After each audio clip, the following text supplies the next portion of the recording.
Hey everybody, it's Jason Blaha here, and it's time for another Breakfast with Blaha. And today I'm having Greek yogurt, oats, and frozen cherries. As you're going to notice kind of themes, this is largely what I eat right now in my current diet. I do a lot of lean red meat with brown rice, broccoli, or other vegetables. I do a lot of Greek yogurt and oats. I do the Quaker old-fashioned oats. And frozen fruits thrown in, right? These are two of my most common meals. I rotate through them on days. A lot. I don't even mix them in the same day most of the time because I like to prep meat. I like to cook the meat 2 or 3 days worth at a time, and then when that batch is done, I'll switch over to something like this for a couple days. So I end up only really cooking about every 4 to 5 days, right? But I mean, I'll come in and cook 3 or 4 pounds of steak at a time, dice it up, put it in the fridge, it's ready to go. Well, let's talk a little bit about cycling training volume and GPP. This is something I see a lot, and it seems like a lot of people who want to be critical of what I do, and I laugh. You have no grounds to be critical of what I do in lifting. If you're not breaking world records, you're at an elite level, you guys better look at my age and weight classes versus what I lift. And yes, I will be competing coming up. Keeping some of that private. But yes, I've already paid for and entered a meet for next year at some point. Got in way ahead of time. So the thing is, I cycle training volumes, and I cycle it with GPP. And this is stuff that I advocate. And it seems like a lot of people out there, they don't understand this yet. Tons of good coaches do it, right? Even before I was messing with 531, I was doing this. In the phases where I'm doing the most training, GPP gets cut way down. In the phases where my volume is lower, GPP goes up. You see Wendler rotating that sometimes in 3-week or 6-week blocks in his books, right? So you have literally all these famous coaches who prescribe this, yet people act like they don't understand it. And anytime you do it, they're like, "Oh, you're flip-flopping." No, I'm running things in cycles in my training, like every good coach does. This is a normal part of strength and conditioning. And here's the way a lot of times this works.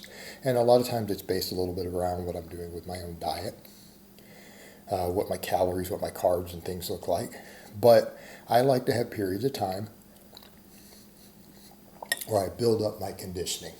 And sometimes during that, we adjust training volumes, right? Training volumes may go a little lower. It may go a little bit lower. And as we get into shape, we build our work capacity. We raise that work ceiling. If you're getting out and dragging a sled 5 days a week, you can start with one. You get out and you're dragging a sled 5 times a week. You're doing a bunch of plyometrics, jumps and throws on your off days. Your work capacity is going to go up, but it's going to cost you recovery. You can get away with a lot more of that when you're bulking. But it is going to impact your recovery, but it's going to increase your ability to do work and to recover. So when training volumes are at a more moderate level, or at sometimes your lower levels, that's when we can work all the conditioning in. We do more general physical preparedness. What do we mean by GPP? We mean strength-based conditioning work. Dragging a sled, pushing a prowler, tire flips, barbell complexes, weighted carries. Right? Resistance-based, full-body conditioning work. Getting out riding your bike is not GPP. This raises your work capacity for higher intensity activities. But it's all got to be balanced to recovery. But then what happens? Once your GPP reaches a certain level, our work capacity, our recoveries are way up. Well, we know that hypertrophy Volume is an enormous component, but as you always point out, as soon as you exceed your recoverable volume, hypertrophy goes down. You're not necessarily overtraining, but you are getting not just a diminished return, we see a reduced hypertrophy as volume goes up. But it's because of the work capacity and recovery. If you have gotten yourself, this is one reason that conditioning work like this helps you build muscle, because it gets you into shape. Right? You can do a bunch of sled drags and your squat might stall for a while. Then as soon as you cut the sled drags out and you start doing more squatting, what happens? Your max squat shoots up. Why? Because we're doing more volume, we're getting a larger hypertrophic response. Because we got into shape first, what happens? We can handle those higher volumes. Now, you might get to a point where you can just sustain the high volumes long term because you've built the work capacity and stay there.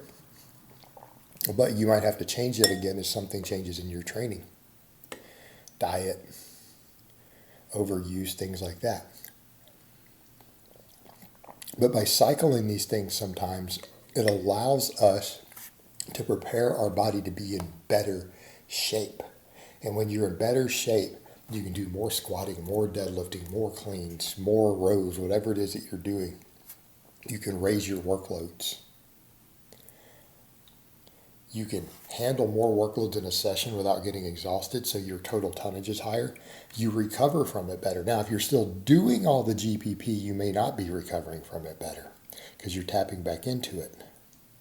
But if you've created that work capacity and that ability to clear waste products and recover with the conditioning already, you just replace the GPP or reduce it dramatically and do more actual resistance training.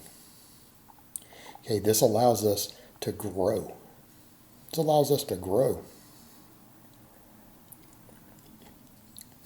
because we can handle more work and recover from it. You know, and it's funny that people don't grasp this. This is just really not that complicated of a concept. It really isn't. And I think this is the difference between a lot of the fitness world's traditional bodybuilding ideas versus strength and conditioning for athletes. This falls more into the latter. It falls more into the latter.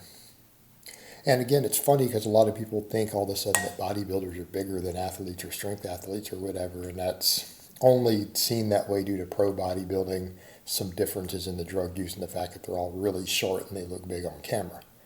Most bodybuilders aren't as big as you think they are. I know I've met some of them at expos. I've met them at expos. They're not as big as you think they are. Other than their oiled up arms sometimes. I'm not saying they aren't big, I'm saying it's an illusion. They're not as big as you might think most of the time. So this is kind of the difference, and I think people who come from more of the bodybuilder mindset don't understand that, and if they see you adjusting training volumes versus doing this, they think that you're changing your mind or flip-flopping instead of realizing, well, this coach or this lifter or this athlete's been doing this for years. It's a normal part of strength and conditioning programming. All right, guys, but that's really all I have to say on that today. I hope it's been informative, and I will talk to you guys next time.